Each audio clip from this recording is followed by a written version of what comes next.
Meet Alex. Charmingly optimistic, spectacularly distracted, and the human embodiment of, "I'll do it in 5 minutes." I watch him aim for productivity and drift into snack-based meditation. Fascinating case study. Today, I'm unofficially his habit coach, and yes, I'm billing him in encouragement and eye rolls. I tell Alex motivation is a mood, not a strategy, and moods are terrible long-term planners. Habits, on the other hand, are tiny autopilot routines that show up even when optimism takes a nap. So we start designing identity through repeatable little moves, not pep talks he forgets by lunchtime. I explain to Alex that the secret sauce is identity. Who you believe you are drives what you do more than sheer willpower. Instead of, "I want to write," we shift to, "I'm a writer," which gently nudges behavior without the guilt trip. He nods like someone discovering they can borrow my enthusiasm for free. I show Alex how tiny actions compound, like interest for behavior, but less boring and more brag-worthy. A 2-minute start is not cheating. It's identity work disguised as a coffee break. He raises an eyebrow and says, "So tiny is allowed?" I say, "Tiny is celebrated." I draw a little loop for Alex. Cue, craving, response, reward, but then I scribble identity around it like a sticker. The loop becomes, I act like the kind of person who, and suddenly the reward isn't just chocolate, it's self-respect with sprinkles. Alex tries to high-five me. I accept the enthusiasm, decline the crumbs. I give Alex a tiny dare. Do one 2-minute productive move every morning for a week. He accepts like it's a heroic quest, mostly because he loves quests that sound manageable. I secretly enjoy his dramatic planning. It makes tiny wins look like epics.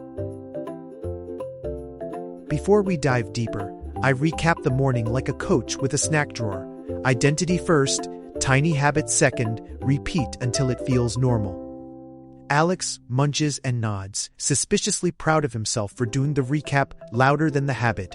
I let him, morale is important and crumbs are temporary. We set a tiny bridge. Morning 2-minute rituals become identity scaffolding for the day. I promise Alex we won't require heroic willpower, only consistency and a willingness to look foolish sometimes. He promises back with a theatrical bow, which I accept with a small theatrical clap.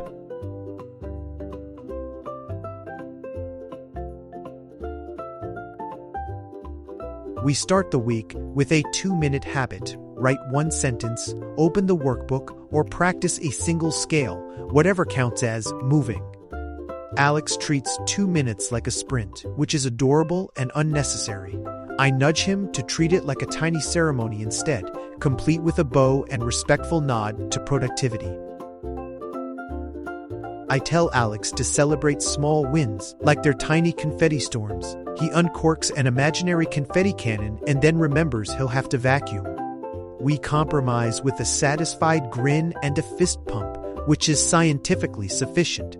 Perfection is the enemy of good, and dust isn't a medal.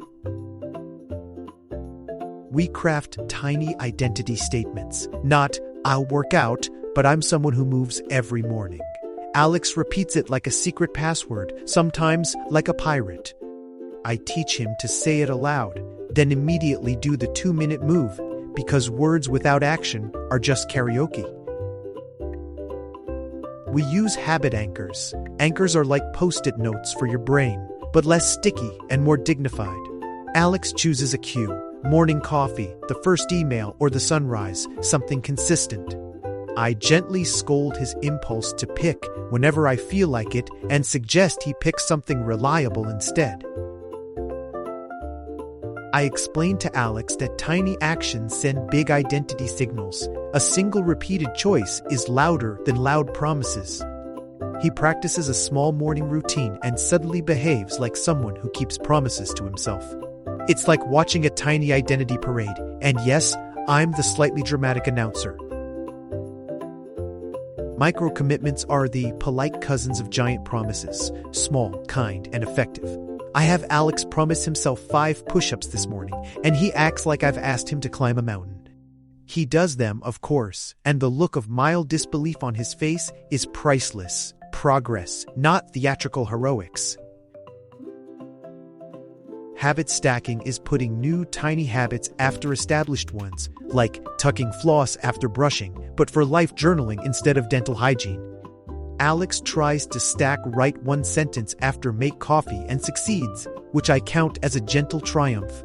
He grins like a man who discovered a secret passage in his own morning. We close the chapter with a mini wins recap, tiny rituals, anchors, micro commitments, and stacking.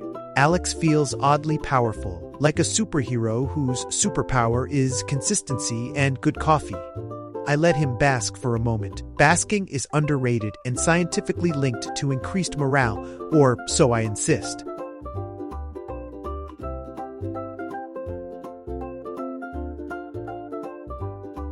Goals shout and demand attention. Rituals quietly show up and do the work. I tell Alex to treat rituals like a trusted roommate who always washes one dish. He imagines a roommate who folds laundry and applauds, which honestly sounds delightful. We prioritize rituals because they outlast inspiration. I coach Alex to design rituals that fit his life, not Instagram aesthetics. If he's not a sunrise person, we don't force him into dawn yoga photo shoots. He appreciates the permission to be realistic, and his relief is almost audible. Real rituals bend to you. You're not a ritual contortionist. We tweak Alex's environment because habits love primed stages, visible cues, easy access, and fewer distractions. I help him put his notebook on the kettle, not hidden under laundry, which solves many future "I'll do it later" excuses. He thanks me with a dramatic bow and a promise to be less theatrical about procrastination. We remove friction like tiny ninjas, move things closer, simplify steps, and automate paperwork that makes Alex grimace. He watches me tape a write one sentence card to the coffee jar and calls it habit sabotage with affection. I call it habit design, and our labels differ by genre.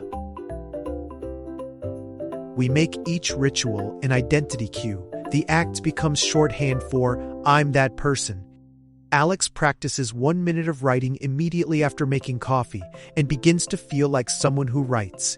It's subtle and delicious, like identity with a hint of cinnamon.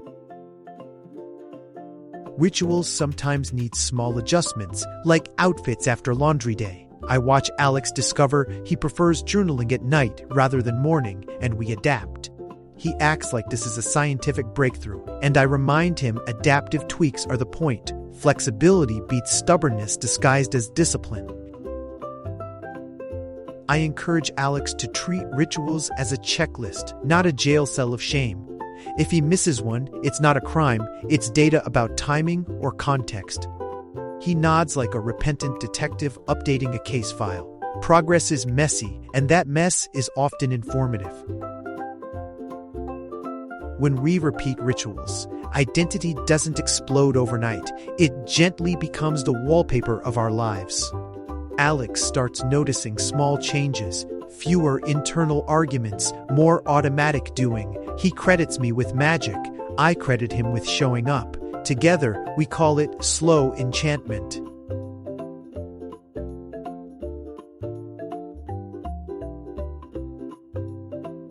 The 2-minute rule is gloriously simple. Make your habit take less than 2 minutes to start. I tell Alex it's the difference between inertia and action, like opening a door that wasn't stuck. He treats the 2 minutes like a truce with his inner sloth, and for once, the sloth politely agrees. I tell Alex to start first and evaluate later. Momentum gives you options, not obligations. If he writes one sentence, he might write more. If he doesn't, he still has the sentence. He acts like that tiny sentence is a trophy he can mount on his brain wall. Little things compound, big things intimidate. Resistance loves big drama. 2 minutes are boring and therefore effective. I watch Alex dismantle his own reluctance by making the first step almost irrelevant, which makes it shockingly doable. He looks pleased and a little surprised at his own ease, which is my favorite kind of surprise. We brainstorm 2-minute wins. Stretch, write a sentence, review a to-do, or set a timer. Tiny but meaningful. Alex invents a dramatic 2-minute warm-up routine involving jazz hands. I allow it because creativity fuels consistency and jazz hands are oddly motivating. We catalog options and declare them doable. We ritualize the 2 minutes so the brain recognizes the start signal automatically. Alex plays the same short song snippet and does his tiny task, creating a Pavlovian cheer for productivity. The dog doesn't come running, but Alex's inner doer does, and that's basically the same thing in our contract.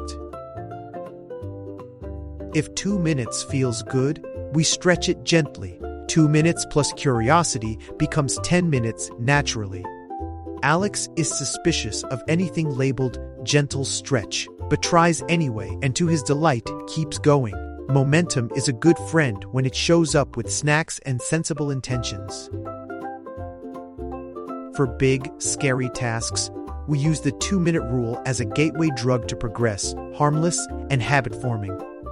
Alex starts tax paperwork by opening the folder. He doesn't finish taxes, but opening is progress, which is underrated. Celebrate the folder opening. It's symbolic and probably less paperwork. We end with a recap. 2 minutes dismantle inertia and give identity small, frequent confirmations. Alex grins like a tiny hero who just saved a minute of his life, which I consider a victory for us both. We move on, armed with timers and slightly absurd levels of optimism.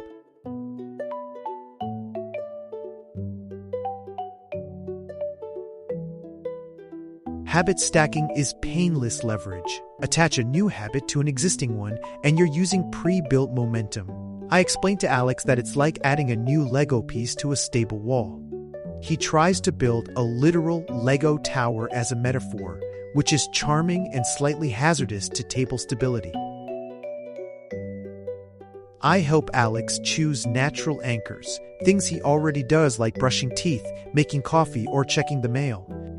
We glue the new tiny habit right after the anchor. Metaphorical glue. Don't try that with actual glue. He nods sagely and immediately stacks one sentence after his morning email check.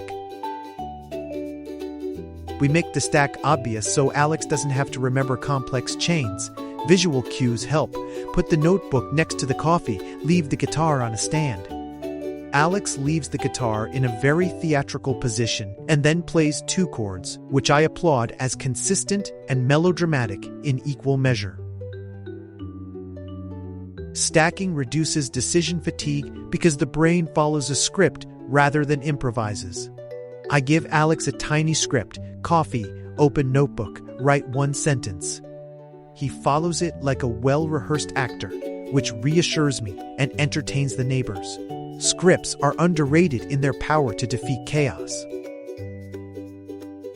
We teach Alex to stack across contexts, travel, weekends, or busy days. Pick consistent micro-habits that survive context changes. He experiments with a 2-minute travel stack that works in airports and coffee shops. He looks triumphant, holding his notebook at security, like a productivity passport, which is an excellent mental image. Combining habits should feel like gentle choreography, not a circus act. I help Alex pair a short walk with thinking time rather than trying to do 3 things at once. He practices a walk and think and returns calmer and a tiny bit wiser, which I chalk up as emotional and cognitive cardio. Tracking stacks reinforces identity by giving Alex visible evidence of consistency, and who doesn't love ticking boxes? He starts a simple habit tracker and rewards himself with celebratory stickers that are his version of confetti. I approve the sticker policy. It seems effective and suitably charming. We end by celebrating stacking, small anchors combined into dependable rituals that feel like second nature. Alex admires his tiny, effective Lego life and contemplates building a plate tower next. I suggest we stick to metaphorical construction for safety, but I'm secretly excited about his momentum.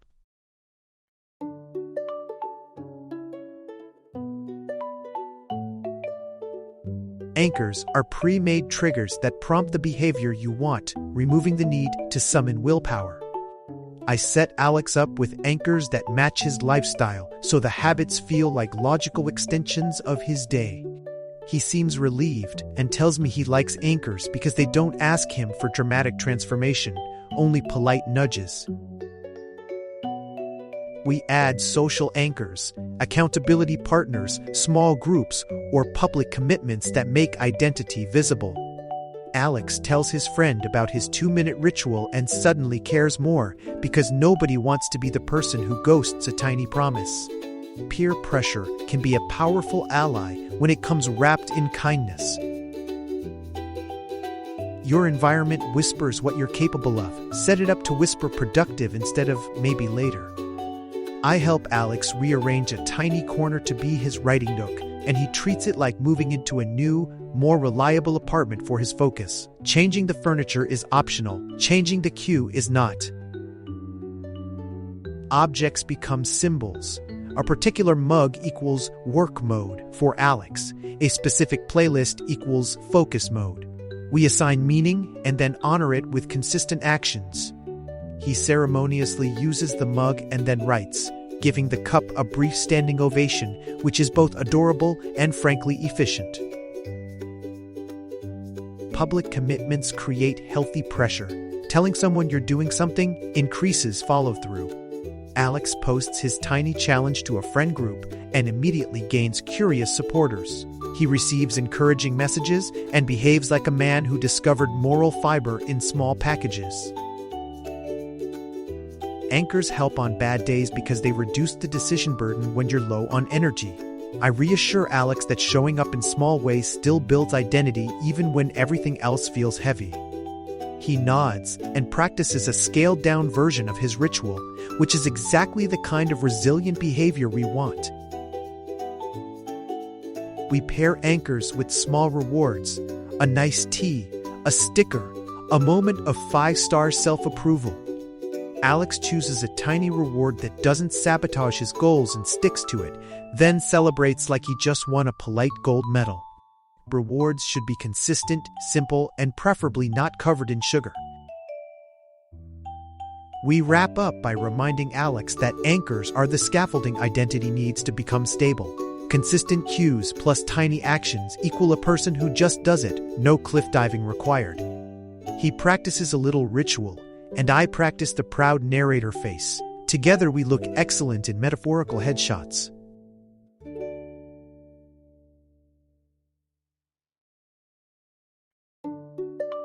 Resistance shows up like an uninvited relative, familiar, stubborn, and oddly vocal. I tell Alex it's normal and not a reflection of his worth. It's biology doing its dramatic thing. He sulks dramatically, which I accept as healthy theatrical processing. We name the resistance to shrink it, call it the hesitation gremlin or the procrastination hamster. Alex picks nervous Nigel and treats it like a pet that occasionally sabotages snacks. Naming helps because once it's a character, it loses some power and gains absurdity, which is useful. I coach Alex to negotiate with resistance. I'll do 2 minutes now, longer if it feels good. It's diplomacy, not warfare. He tries the diplomatic approach and is pleasantly surprised when his inner voice actually agrees to small terms. Peace treaties with your brain are underrated. We add friction to habits we don't want, like putting distracting apps behind an extra tab. Alex reluctantly agrees to log out of social apps during work, which he calls voluntary exile, and I call excellent strategy. The small inconvenience reduces temptation and increases focus, like polite environmental tough love. Pre-commitment reduces future bargaining. Schedule the work and make it non-negotiable. Alex sets a calendar block labeled Tiny Writing Session and behaves like he just reserved a table at his favorite restaurant. The calendar helps because it turns a vague intention into a polite appointment. Temptation bundling pairs something you want with something you need. Listen to your favorite podcast while doing a 2-minute task. Alex pairs jazz with journaling and calls it elegant productivities. I call it smart habit design, and we agree that elegance is optional but effective. Slips happen. The trick is getting back up fast without theatrics. I show Alex a formula. Plan, do, forgive, repeat. No pity parties allowed. He forgives himself and gets back to his tiny routine, which is an excellent cultural model for resilience and low-drama recovery. We summarize combat tactics, name the resistance, negotiate, add friction to bad habits, pre-commit, bundle temptations, and recover quickly. Alex takes notes like a general planning for tiny victories and possibly snacks. We finish ready to outwit resistance with humor, snacks, and solid habit architecture.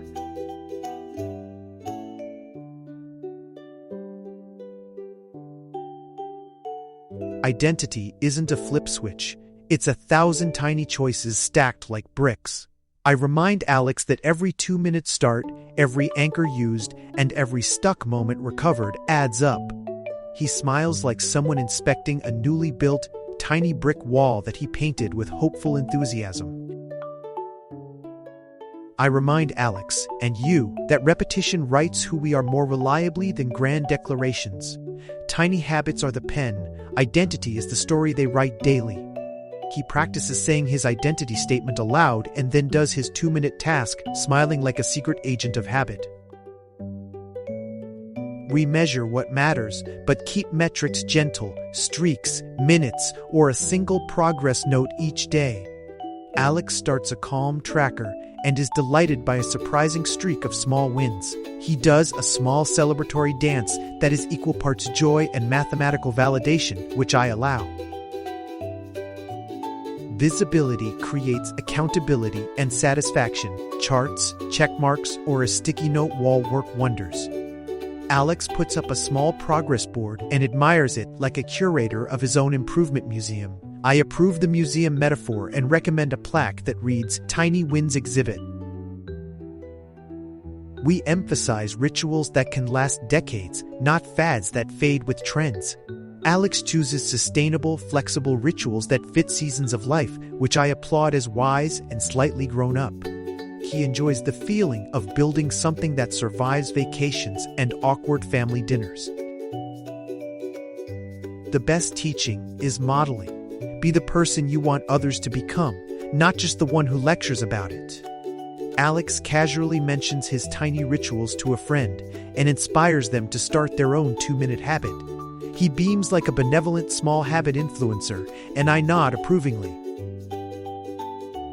Identity habits require iteration. Try, tweak, repeat, and stay curious about what works.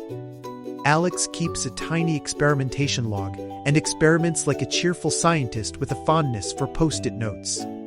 He celebrates the data and the surprises, which I endorse as emotionally healthy and productively nerdy.